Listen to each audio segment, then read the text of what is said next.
Welcome back to episode 85. How are you all doing, my gorgeous souls? So today I want to talk about something that creative women need to hear right now, because so many interior design business owners, they're not struggling with capability. They are wildly talented, but they're struggling with capacity, structure, nervous system overload, and they're trying to operate a creative business inside systems that were never built for creative minds.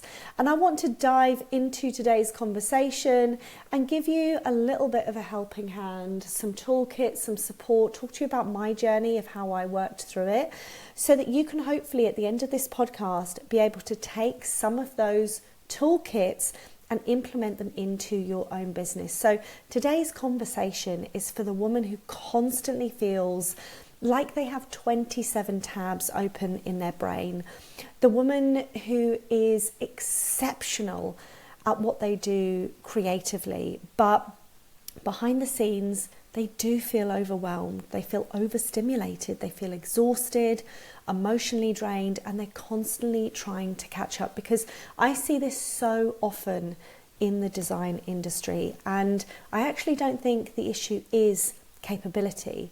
I think the issue comes down to structure and how we operate. And I certainly know from my experience, which I'm going to be sharing, that I used to have habits built in a way that was not helping me and aiding me in the business. And I think so many creatives are trying to force themselves into business models, schedules, routines, and expectations that simply do not support the way their brain works best. Now, as creatives, we are wildly talented on a particular part of our brain, but on a certain other part of our brain, we might really struggle to comprehend certain things. And as creatives, we need to lean into what works best for us. So what happens is, as a creative, we swing between intense productivity and complete shutdown at times. What we want to do is we want to find happy mediums. Now, I coach and mentor so many women, and when I meet women for the first time and I'm having conversations with them, they're telling me they work right up until the wire. They push themselves through presentations. They overfill their diary. They say yes basically to far too much. They overspill in all areas, and they sit at their desks for hours trying to force output. And then what happens afterwards? They completely crash. They need to go into a dark room. They need to take time off. They fall really, really unwell. And I want today's episode to feel like permission to build your business in a way that supports your creativity rather than punishes it. And if I were to look at my own experience, when I was in my early years, I used to absolutely work the night shifts, push myself right up onto the deadline. I'd be printing mood boards out an hour before presentation. I'd be getting trays ready in the car sometimes. And I knew very early on in my business that that is not sustainable. That is not good practice to run your design studio. And I would force myself to sit at the desk for hours and hours and hours, thinking if I wasn't at my desk working, then actually I'm not running a business. And that's not how it should be. I don't want you to work like that. So today we're going to have a conversation about lots of different things around the structures and toolkits. So hopefully you're going to walk away from this and you're going to feel supported. And I want you to know, I want you to reach out to me after this podcast if anything has resonated, so that I can support you building an interior design business that works for you. So the first segment I want to cover is really understanding creative capacity. Now, creatives often confuse time capacity with energetic capacity. Okay, so you might physically have space in your diary, but mentally, emotionally, and creatively, you are at full capacity. You're 100% full capacity. You physically cannot give any more. Okay, and with client-facing work, it requires emotional energy. Presentations, they drain energy. You get decision fatigue a lot quicker. And we can overstimulate ourselves so much more. So where I use my example of the late nights, the presentation boards, the constant tweaking, working right up to the final deadline. And did I get the project done? Yes, I would get the project done. But afterwards, I would completely dissolve. I would need to sit in a dark room. I need a couple of days of recovery. I'd need to sit in silence, and I'd need to really look after myself. And that's when I thought, do you know what? If we're going to grow and scale this business, we cannot work like this. This is basically working in survival mode. And I want you to sit and look at your capacity of understanding your peak performance levels, okay? I want you to think about, when do you work best as a creative? And I want to start leaning into that, okay? I want you to stop forcing yourself into a generic 9 to 5. And when I started to give myself permission to lean out of the 9 to 5, everything changed for me. Now, instead of asking how many hours should I be working in my business, I started saying to myself, when does my brain work best? When am I on peak performance? Okay, when do I focus really, really well? When does creativity flow at its best? When does admin feel at its easiest? And then when do I get those slumps mentally?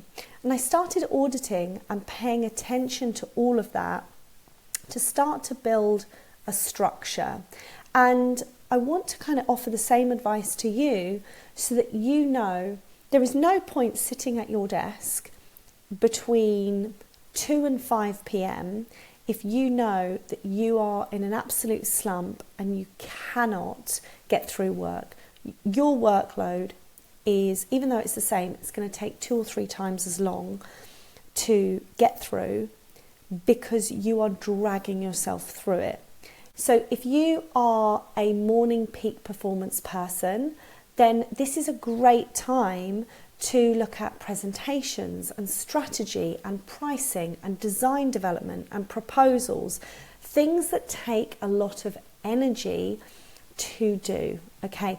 Maybe if you're an evening peak performance person, those things are best done in the evening. So I want you to think about, when is your peak performance, and lean into tasks that require a lot of energy. Then I want you to look at lower energy tasks and find a time that suit them best.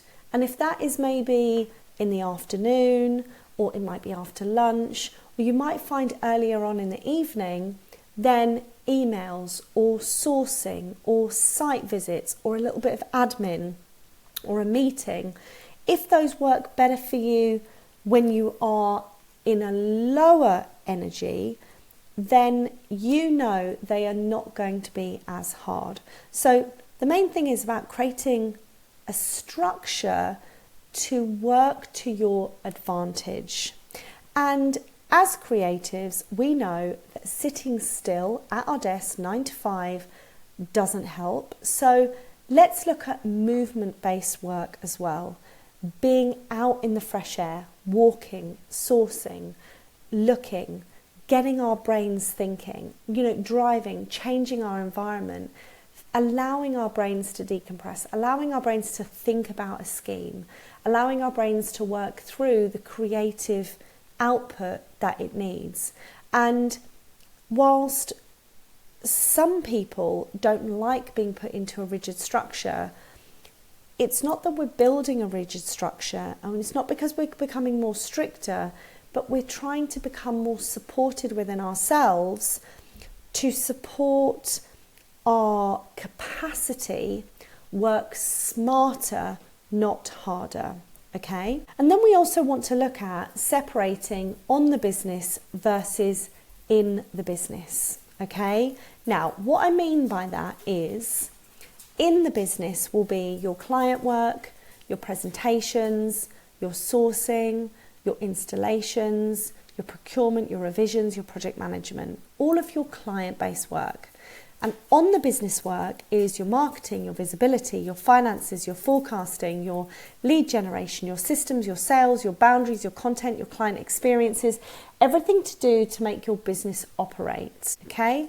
Now, one of the biggest reasons women in the creative industry can feel overwhelmed is because they're trying to do both at the same time. And what I want you to do and introduce to you in your business is time blocking. So let's look at CEO days. Let's look at creative days. Let's look at admin blocking days. Let's look at visibility blocking.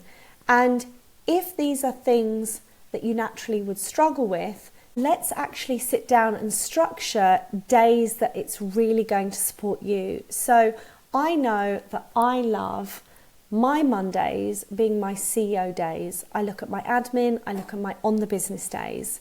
And for the rest of the week, I really look at my in the business, my client work, my meetings, my calls. So try and time block a little bit of time in your diary for a particular day or days and lean into peak performance for tasks that you feel heavier with, because that is when your energy is going to be at its highest to get through it, okay? When everything lives in one giant mental pile, the nervous system never switches off. And it's really important that we allow ourselves as creatives to decompress with white space in our diaries as well. We always feel like we go, go, go. And you most probably are listening to this going, but yeah, Lisa, when am I ever going to build white space into my diary? I've got a family, I've got kids, I've got a business to run. I never get space for myself. And actually, you're not giving yourself the permission to allow space for yourself. And that's one of the big key reasons why our nervous system, goes off on one. We feel overwhelmed. We feel like the water's up to our neck load. And it's about sitting down once a week and looking at our diary and looking at that appropriate time blocking. Even if it's just scheduling a bath in, have it in your diary twice a week, a really beautiful bath in the evenings. Allow yourself to soak, allow yourself to decompress. Maybe it's going out to do some yoga. Maybe it's going out for a really lovely walk, getting some fresh air in. If you work from home, time block that time to say, in lunchtime, I'm going to go for a 20-minute walk around the block, feel the elements, feel the fresh air, and come in and make some lunch, and then go back to my desk. The power of that natural break will support your nervous system and support your brain capacity to be able to have these little blocks of decompression so that you can get through the next tasks and the next tasks. And when I started time blocking, I absolutely love the Pomodoro time block effect, but when I started to build a schedule on Excel and time blocked and put particular things in particular days when I knew I was on peak performance, I noticed a huge shift in how I worked and the capacity of what I could cover as well. We also want to stop building our businesses around adrenaline, okay? And so many creatives unknowingly are building their businesses around adrenaline because pressure becomes the motivator. Deadline panic becomes the system. It's what we lean into. Creatives thrive on, I know I do it really well if I'm up against a deadline and I just know I need to get it done. And actually I don't work as well as when I'm structured. That needs to change. To run a sustainable, thriving, feel-good business, you cannot be working up against the wire, because eventually our body starts believing that stress is productivity, and that will hit hard, really emotionally, not only to you, but to your family when something happens. So we need to teach ourselves that breathing room is absolute necessity within our business. Internal deadlines before client deadlines. Okay, so the breathing room to have your own internal business deadline before the client deadline. And this is something that I used to do. When I was on a client presentation deadline, if I had it in, say, for the 8th of the month, I always used to pull the deadline to the 4th or the 3rd to give myself some breathing room to really look at the presentation, sit and, assess over it. look at, is that right for the client? Does anything need tweaking? And then give myself that breathing room to go into the presentation. This is what we call presentation buffer. And we build this white space in our diary to allow ourselves to breathe and to have overflow time as well.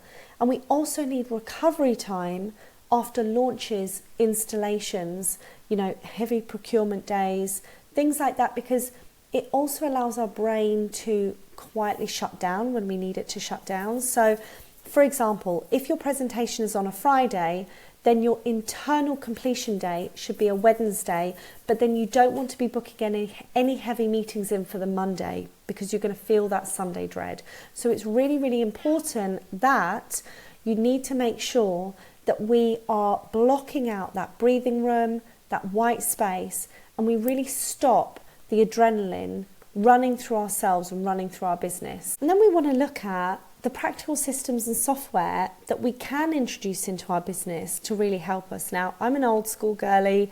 I absolutely love Google Calendar and Excel, but there are some really great practical and calming tools out there like Notion, Asana, ClickUp, and simple project trackers to be able to help and support you input information into these to allow you to structure your business on a weekly basis to support you. Now, the tool itself is not the transformation, it's the consistency around how you're using the tools. So you want to look at color coding blocks, project capacity tracking, weekly planning sessions, monthly forecasting, visible workload management.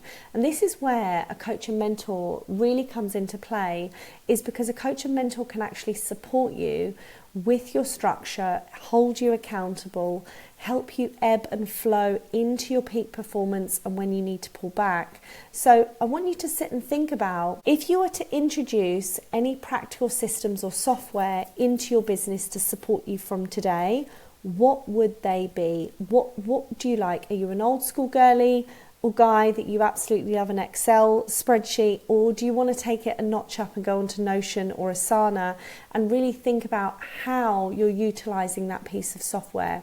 It's also about not adding overwhelm, and some of you might be sitting there thinking, Lisa, I haven't got time to breathe. How am I even going to download a new piece of software and start learning it and inputting it in? And what I would say with that is, if you are at that point, just simply time blocking in your Google Calendar or printing out an old school sheet with times on it and dates and kind of writing things in just to kind of get it out of your head and onto paper is such a mental relief that it will support you. So lean into something that you feel is going to work for you. And I know from my experience, I sit down on a Sunday evening every week and really look at my diary for the week ahead. So I mentally know what's happening every single day, and I can understand the time blocks.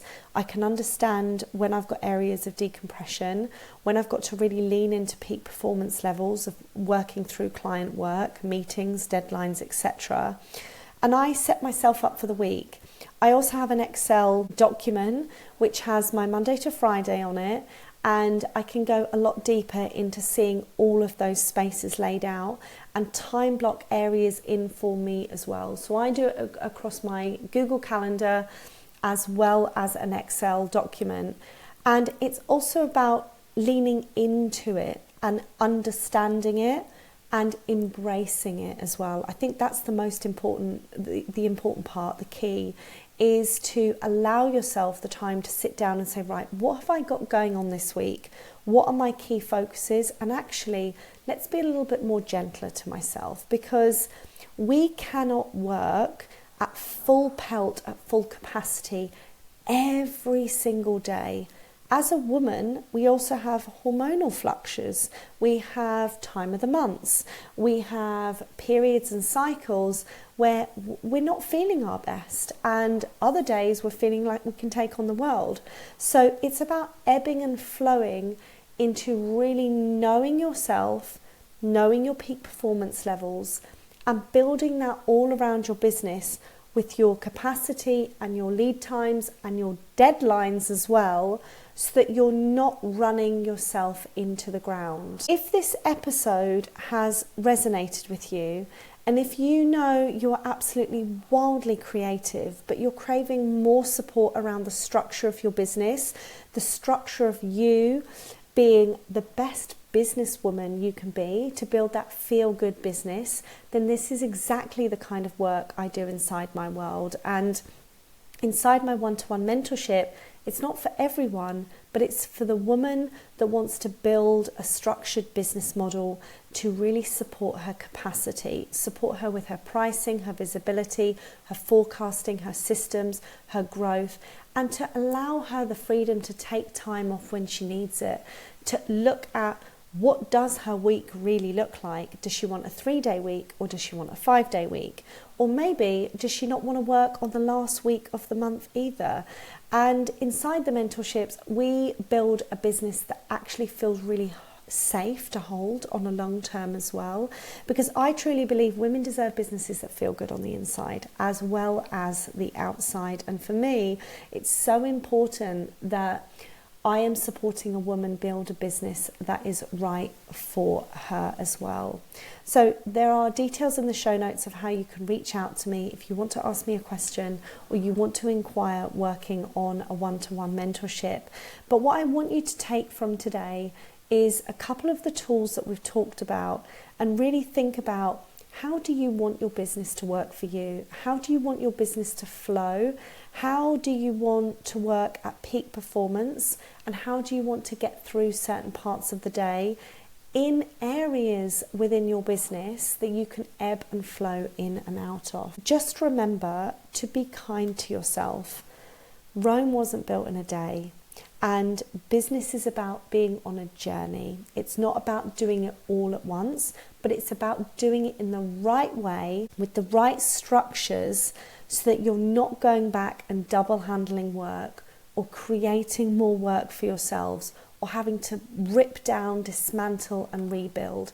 There's a certain way businesses should be done, and every woman deserves a business that works for her. I hope you've enjoyed today's episode, and I would absolutely love to hear from you with what parts have resonated. But until next time, thank you for listening, and I will be back next week with another Powerful Pact podcast.